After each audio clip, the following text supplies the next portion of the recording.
Mes amis, nous vivons des vies extrêmement chargées. À force de courir vers l'avant, nous oublions souvent comment nous sommes arrivés ici ou sur quoi nous nous appuyons. Nos carrières, nos efforts, les crises surmontées par notre propre volonté.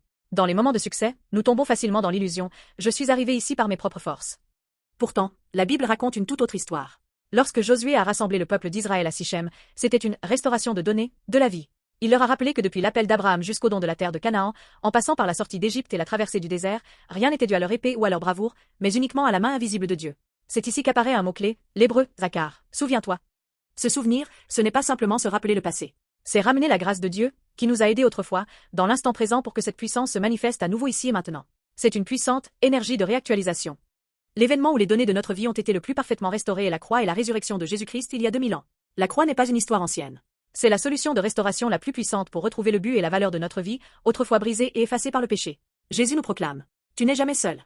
J'ai déjà résolu tous tes problèmes de péché et de mort. Dès que nous acceptons par la foi que cette croix était pour nous, l'histoire interrompue de notre vie se reconnecte dans la grâce de Dieu. Chers amis, une vie qui ne repose que sur ses propres forces finit par s'épuiser. Mais quand nous pratiquons le zakar, quand nous nous souvenons réellement de ce que Dieu a fait pour nous et que nous le ramenons dans notre présent, nous recevons une force nouvelle. La résurrection n'est pas une relique de musée, c'est une force vitale concrète pour notre quotidien. Aujourd'hui, saisissez à nouveau cette main invisible de Dieu par la foi.